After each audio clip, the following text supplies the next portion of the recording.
जीवन में जो चीज तुम्हारे भीतर खोई है उसे भीतर ही ढूंढो। तुम सारी जिंदगी ये प्रयत्न करते हो कि लोग तुम्हें अच्छा कहें।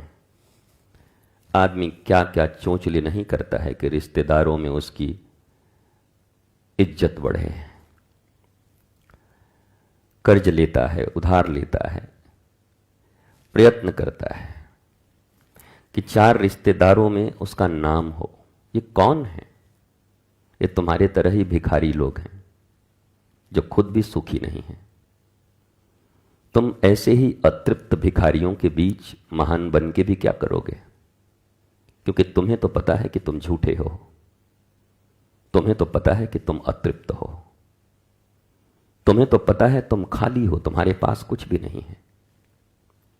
लोग अगर समझ भी जाएं, तुम्हें भयंकर दर्द हो और समाज ये समझ भी ले कि तुमको दर्द नहीं है, तो उससे क्या फायदा? दर्द तो तुम्हें हो ही रहा है। ऐसे ही हम अपनी अज्ञानता के दर्द में कराह रहे होते हैं, पर हमें बचपन से हमारे माता पिता दादा दादी ने यही सिखाया हुआ होता है, समाज में अच्छे से रहना। समाज में अच्छे से रहने के बजाय काश तुमने ये सिखाया होता कि तुम अच्छे हो जाना। पर बरसों से तुम भी वही दकियानूसी परंपराओं को ढोते आ रहे हो, अज्ञानता में जीते आ रहे हो। इसलिए हर आदमी कहता है तुमको समाज में अच्छे से रहना है, अच्छे से रहना है। जो अच्छा होगा वो अच्छे से ही रहेगा, और जो बुरा होगा वो कितने दिन अच्छे से रहेगा? कब तक नाटक करेगा? और इस नाटक से समाज को भी क्या लाभ है और उसे भी क्या लाभ है? नाटक कर भी गए तो तुम्हें क्या लाभ, क्योंकि तुम तो वो हो नहीं। और तुम नाटक कर रहे हो तो समाज को धोखा ही हो रहा है कि एक दुर्योधन को अर्जुन समझ रहा है। इसलिए समाज में अच्छे हो, दिखो, परिवार में अच्छे दिखो, इससे अच्छा है तुम अच्छा हो जाओ। फिर तुम्हें परिवार भी अच्छा न कहे और समाज भी अच्छा न कहे, एंड डोंट वरी, और कहो आई डोंट केयर। जैसे कबीर ने कहा, जैसे रैदास ने कहा, जैसे नामदेव, ज्ञानदेव, सोपानदेव, गोरा कुम्हार, तुलसीदास, सूरदास, गुरु नानक देव, कितनों का नाम गिनाऊं तुम्हें। इन्हें समाज अच्छा नहीं कहता था, पर इन्हें इतना सा भी कोई फर्क नहीं पड़ता था उससे। उस समाज को कहते हैं ना, ठेंगे पर रखते हैं, उसे ठेंगे पर रखते थे वो। सत्य में जीने वाले लोग इस झूठे समाज का परवाह नहीं करते, क्योंकि सत्य का रस जिसने एक बार चख लिया, आनंद जिसने चख लिया, वो समाज के झूठे बनावटी जीवन को जीने को राजी नहीं होता है। पर तुम आदी हो इसी जीवन को जीने की। सड़ा हुआ जीवन, दर्द से भरा हुआ जीवन। हर आदमी एक दूसरे को दिखाने में व्यस्त है। मैं फिर कहता हूं कि काश कि वो होने में व्यस्त होता। दिखाने में जितना परिश्रम है, होने में उससे कम है। पर झूठ, कपट, केवल एक्सटर्नल वाहवाही मनुष्य को अंदर से कभी अच्छा नहीं होने देता। और यह बड़ी साहसी लोगों का काम है, ये डरपोक लोग नहीं कर सकते। जो साहसी है, जो वीर हैं, वो अच्छे होने का रिस्क नहीं, सतपथ चुन सकते हैं। रिस्क तो उसमें है जहां तुम जा रहे हो। 2 दिन अच्छे हो, चौथे दिन सब जानेंगे, मारेंगे तुम्हें, कहीं के न रहोगे, तुम्हारे परिश्रम भी व्यर्थ जाएंगे। इसलिए अच्छा होना है, सत्य दिखना नहीं है, सत्य होना है। मूर्खों को तो हमारी बात समझ में भी नहीं आती। ये जो इस समाज के कुछ मूर्ख लोग हैं, उन्हें वो बात समझ में भी नहीं आती। वो तो जी रहे हैं बस, वही लोग, वैसे ही लोग, निकृष्ट जीवन, यहां आना वहां जाना, जैसे मैं सदा कहता हूं, यहां छापा मारा, यहां छापा मारा, यहां राधा लिखा और सोचा हम भक्त हो गए। छापे मारने से तुम भक्त हो जाओगे? तो छापे तो 10 रुपए में मारते हैं, कोई भी हो जाए फिर साधना की जरूरत क्या है? फिर सत्य की जरूरत क्या है? फिर मीरा की तरह इतने साधना की क्या जरूरत है? अगर 10 रुपए के माला, 12 रुपए के पट्टे और 14 रुपए के छापे चढ़ाकर भक्ति प्राप्त की जा सकती तो सभी कर लेते। इससे भक्ति का कोई मतलब नहीं है, इससे ईश्वर का भी कोई मतलब नहीं है, न राधा रानी का कोई मतलब है, न कृष्ण का कोई मतलब है। इन प्रपंचों से राधा और कृष्ण तुम्हारे होंगे, राम और सीता तुम्हारे होंगे, शिव और पार्वती तुम्हारी होंगी।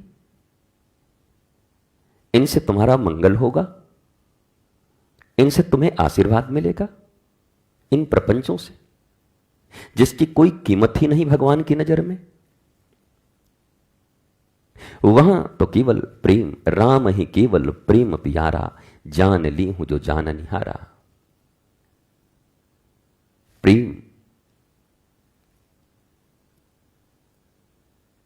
पर वो तुम्हारे भीतर नहीं है भी तो इतना खंड खंड खंड हो चुका है और इतने टुकड़ों में तुमने बांट दिया है कि वो मोह बन गया है। आकर्षण, जब सभी मोह को एक जगह केंद्रायित करके, घनीभूत करके, मीरा की तरह जब कोई ऐसे दोनों आंखें निकालकर और भगवान की तरफ देखकर ये कहता है, मेरे तो गिरधर गोपाल दूसरों न कोई, तब कृष्ण थोड़ा हिलते हैं। उसके पहले देखते भी नहीं कृष्ण मीरा की तरफ। मेरे तो गिरधर गोपाल, और ये तो दुनिया में सब कह रहे हैं। मैंने कई बार कहा, यह बात सारी दुनिया कह रही है, कृष्ण जी तो मेरे हैं, शिव जी तो मेरे हैं, राम जी तो मेरे। हम राम जी के भगत हैं। भगत हो तुम? हम शिव जी के भगत हैं। भगत? बारे भगत, फोटो रखा तो तुम भगत हो गए? ये कौन सी भक्ति है? पर क्या करे ये बेचारे बालक छोटे छोटे, इनके मां बाप ही नहीं जानते तो ये कहां से जानेंगे? जहां सोर्स है वो जाने तब तो ये बच्चे जाने, छोटे छोटे। इनको बताने वाला कौन है? कौन है ऐसे माता पिता जिनको रामायण की चौपाइयां याद हो, जिन्हें वेदांत और सिद्धांत याद हो? कौन है जो इन्हें यह परिचय कराए कि तुम कौन हो, इस पृथ्वी पर क्यों आए हो? कोई है? नहीं है। झूठे ही माता पिता बन रहे हो। जन्म दे दिया, बस माता पिता बन गए। जन्म देने से कोई माता पिता नहीं होता, संस्कार देने से, सत्य देने से और उसके सच्चे पालन और पोषण से कोई माता पिता बनता है। यह जन्म देना तो जानवरों का भी काम है। देखो, तुम्हारी तरह ही जानवर तुमसे ज्यादा बच्चे को जन्म दे रहे हैं। उन्हें रहने को घर भी दे रहे हैं, चिड़ियां घोंसला दे रही है, चोंच में लाकर खुद बच्चों को खिला रही है, उन्हें उड़ना सिखा रही है। तुमने क्या सिखाया?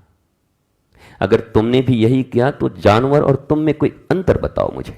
एक अंतर बताओ कि मुझ में और जानवर में गुरुदेव ये अंतर है। उसने भी यही सिखाया, तुमने भी रोटी कपड़ा मकान बस यही तो दिया। एक फ्लैट, टट्टू की तरह रटा के एक कहीं नौकरी, सरकारी या प्राइवेट, और उसके बाद बचा हुआ जीवन अगर तुम्हारे मन के लायक न हुआ तो बुराई। इतना हमने खर्चा किया लेकिन नालायक निकल गया। नालायक तुम हो कि वो है? मैंने कई बार कहा, जब वो कच्ची मिट्टी की तरह है, गीले मिट्टी की तरह, तब उसको क्यों नहीं बनाते? जब वो छोटा है तब उसके भीतर में संस्कार और धर्म क्यों नहीं देते? तब उसके भीतर माता पिता गुरु, जिन भगवान राम के लिए कहा जाता है प्रातःकाल उठ के रघुनाथा, माँ तो पिता गुरु ना वही माथा। रघुनाथ जब प्रातः उठते हैं तो पहले अपने माता पिता और गुरु को दंडवत करते हैं। मैं सदा पूछता हूं, तुम में से कितने के बच्चे हैं जो अपने माता पिता और गुरु को दंडवत होकर प्रतिदिन प्रणाम करते हैं प्रातः उठकर? है कोई? मिलते नहीं। और तुम राम का फोटो लगा के और मंदिर लगा के तुम दर्शन करने पहुंच गए कि हम तो राम जी की भक्ति करते हैं महाराज जी, अभी अभी अयोध्या से आ रहे हैं। तुमको एक दो कौड़ी की बात समझ में नहीं आई, इतनी छोटी सी, कि स्वयं जब राम प्रातः उठते हैं तो अपने माता पिता और गुरु को प्रणाम करते हैं। महाराज जी ये बड़ा बदमाश है, नहीं करता। ये बदमाश है कि तुम बदमाश हो। ये तो इतना छोटा है, तुम्हारे गर्भ में वहीं से जन्म लिया, कुछ नहीं जानता था। ये तुम जैसा पढ़ाते वैसा जानता, जो कहते वो सुनता, जैसे मोड़ देते वैसा बन जाता। कितने ही माता पिता हैं जो बच्चों को लेकर आते, महाराज जी बड़ा चंचल है। हमें हंसी आती है, ये कैसे निरे मूर्ख लोग हैं, कहां कहां के मूर्ख आते हैं। ये भारत में ही ऐसे मूर्ख पाए जाते हैं ज्यादातर। महाराज जी ये चंचल है, ये बदमाश है। अरे तुम क्या कर रहे थे? वो तो एक मांस का लोथड़ा था तुम्हारे ही गर्भ में, और जन्म लिया तो कुछ भी नहीं कर सकता था। तुम्हारे ऊपर अपने आप को छोड़ दिया था। तुमने क्या सिखाया? तुम कहते हो चंचल है, तुम कहते हो जिद्दी है, तुम कहते हो बदमाश है। ये सब तुम हो, तुम्हारे ही संस्कार उसके भीतर जा रहे हैं। तुम खुद को गालियां नहीं दे पा रहे हो, एक छोटे से बच्चे को गाली दे रहे हो। ये सारे दुर्गुण तुम्हारे भीतर भरे पड़े हैं, इसलिए तुम्हारी संतानें ऐसी हो रही हैं। और ये कितना आसान है, महाराज जी बड़ा बदमाश है। अरे तुम बदमाश हो तो तुम्हारा औलाद भी बदमाश होगा। पैदा तो तुम इसे हुआ है, पाल पोस के तो तुम्हें बड़ा किए हो, तुम महा बदमाश होगे। ये तो थोड़ा कम बदमाश हुआ है। कितने लोग भन भना जाते हैं हमें सुनकर कि हम तो महाराज जी के पास आए थे, सोचे थे बेटा बेटी का बुराई करेंगे, सुधरवाएंगे। ये तो लग रहा बेटा बेटी हम ही सुधार देंगे। अब वही पूछेंगे, मम्मी हम तो तुम्हारे ही पेट से आए थे, छोटे थे, तब क्यों नहीं बना दिया मुझे? पापा जी जब मैं छोटा था मैं कुछ नहीं कर सकता था, मुझे गोद में लेके उम्मू उम्मू कर देते तो सिखा देते, हमको संस्कार बता देते, तब क्यों नहीं बताया था? कभी सोचा तुमने कि तुम अपने छोटी सी ममता के कारण अपनी संतानों, अपने बच्चों का जीवन कितना नरक के जैसा बना रहे हो? उनके स्वभाव उन्हें जीवन भर तड़पने पर मजबूर करेंगे, और तुम करो भी क्यों नहीं, क्योंकि तुम्हारे मां बाप ने तुम्हारे साथ यही किया था। अब तुम अपने बच्चे के साथ करके वो बदला ले रहे हो। तुम कोई तो आइस ब्रेक करो। अगर माता पिता कहलाते हो, दया है, ममता है, करुणा है, तो इतना तो करो कि मैं जैसा बना मैं ऐसा अपने बच्चों को कभी नहीं बनने दूंगा। मैं शास्त्रों के अनुसार बनाऊंगा, मैं श्री कृष्ण की नीतियों के अनुसार अपने बच्चे को बनाऊंगा, मैं ऋषियों की परंपरा के अनुसार अपने बच्चों को बनाऊंगा। मैं तो भगवान राम के सारे गुण इसके भीतर में दूंगा कि इसे दुनिया का सबसे बड़ा चीज मिलने वाला हो, युवराज बनने वाला हो, पर दूसरे दिन वनवास भेज दिया जाए, उसके बाद भी इसके चेहरे से मुस्कुराहट गायब नहीं होनी चाहिए। ऐसा नहीं कि 100 का नोट गिर जाए तो आत्महत्या कर ले। तुम्हारी संतानें ऐसी हैं।